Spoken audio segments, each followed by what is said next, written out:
కింద కూర్చొని తీస్తే మొత్తం వస్తుంది కూడా.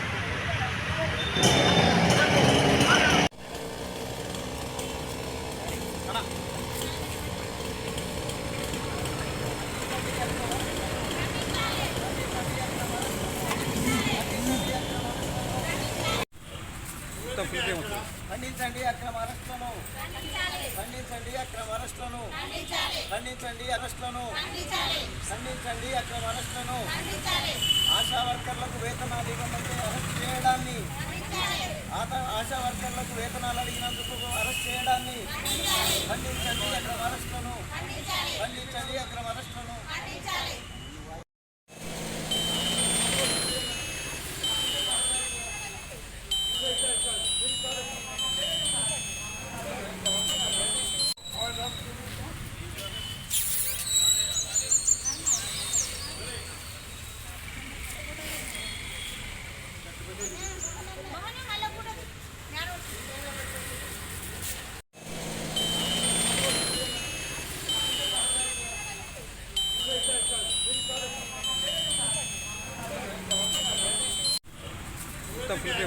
ఖండించండి అక్రమ అరెస్టులను, ఖండించండి అక్రమ అరెస్టులను, ఖండించండి అరెస్టులను, ఖండించండి అక్రమ అరెస్టులను, ఆశా వర్కర్లకు వేతనాలు ఇవ్వమంటే అరెస్ట్ చేయడాన్ని, ఆశా వర్కర్లకు వేతనాలు అడిగినందుకు అరెస్ట్ చేయడాన్ని ఖండించండి అక్రమ అరెస్టులను, ఖండించండి అక్రమ అరెస్టులను.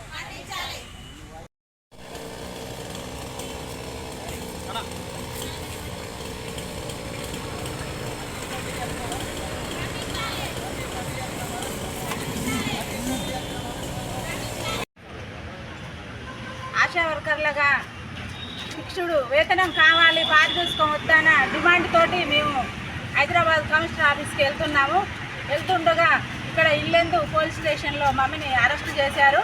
అరెస్ట్ చేసి నైట్ పోలీస్ స్టేషన్లో ఉంచారు. మళ్ళీ ఇప్పుడు ఉదయమే లేచి సంతకాలకు రావాలి, మళ్ళీ వెళ్తారో ఏంటో అన్నట్టుగా పిలుపునిచ్చారు. అంటే మేము ఏదో గొడవకు కాదుగా పోయేది, మాకు ఫిక్స్డ్ వేతనం 18,000 కావాలి, ఆశా వర్కర్లకి పనిభారం తగ్గించాలి అని అడగడానికి వెళ్తున్నాము. అట్లాగే మాకు ఏంటంటే ఇప్పుడు ప్రమాద బీమా సౌకర్యం కల్పించాలి, రిటైర్మెంట్ సౌకర్యం కూడా ఇవ్వాలి. ఇప్పుడు మేము ఫిక్స్డ్ వేతనం ఎందుకు అడుగుతున్నా అంటే పారితోషికం అంటే ఈ బుక్కి ఇంత, ఇయర్స్కి ఇంత అని పెడుతున్నారు. అట్లా కావద్దు, ఏ పని చేసినా మాకు ఫిక్స్డ్ వేతనం కావాలి, నైట్ అనక పగులనక చేస్తున్నాం కనుక ఫిక్స్డ్ వేతనం కావాలని అడగటానికి వెళ్తున్నాము. ఇదే ముఖ్యమంత్రి గారు రేవంత్ రెడ్డి అన్న ఏమన్నాడంటే మేము సమ్మె కాలంలో సమ్మె చేస్తుండగా అమ్మ ఆశా అక్కలు నేను గెలిస్తే మాత్రం కాంగ్రెస్ పార్టీ వస్తే మాత్రం నేను 18,000 మీకు ఇస్తాను, నాకే ఓట్లు వేయాలి, మీరు ఊళ్ళల్లో చెప్పండి అమ్మా అని అడిగాడు అన్న. మేము అదే ప్రకారంగా రేవంత్ అన్న రావాలని ఇల్లు తిరిగి ఓట్లు వేయమని అడిగాము, ఓట్లు వేసాము, గెలిపించాము. కాంగ్రెస్ వచ్చిందని కూడా మేము సంబరం చేసుకున్నాము. కానీ ఇప్పుడు ఇదే ఆడపడుచులు అక్కలు చెల్లెళ్ళు అందరూ ఏడిపోయారు. కనీసానికి మేము అడగటానికి వస్తుంటే కూడా మధ్యదారిలో మమ్మీని అరెస్టు చేశారు. ఇంతకుముందు ఇదే టీఆర్ఎస్ ప్రభుత్వం ఉన్నప్పుడు కూడా మమ్మీని ఇంత కఠినంగా మాత్రం ఎప్పుడు ఇట్లా అరెస్టు చేయించలేదు, జైల్లో పెట్టలేదు, ఇట్లా నైట్ పూట ఉంచలేదు. అప్పుడు 10 సంవత్సరాలు చేశాము కానీ ఇబ్బంది లేదు కేసీఆర్ ఉన్నప్పుడు. ఇంతకు రేవంత్ అన్న వచ్చి 7 నెలలు కాలేదు, మేము ఓట్లేస్తే గెలిచి మమ్మీని ఇబ్బంది పెట్టుడు ఎక్కడిది? మేము వేసాము, ఇల్లు తిరిగి వేపించాము, కానీ మమ్మీని అరెస్ట్ చేసుడు ఎక్కడిది? మాకు పారితోషికం వద్దు, ఫిక్స్డ్ వేతనం కావాలని మేము కోరుతున్నాము. న్యాయంగా కోరుతున్నాం కనుక మాకు కాంగ్రెస్ ప్రభుత్వం రేవంత్ అన్న గారు మాకు న్యాయం చేయాలని కోరుతున్నాము.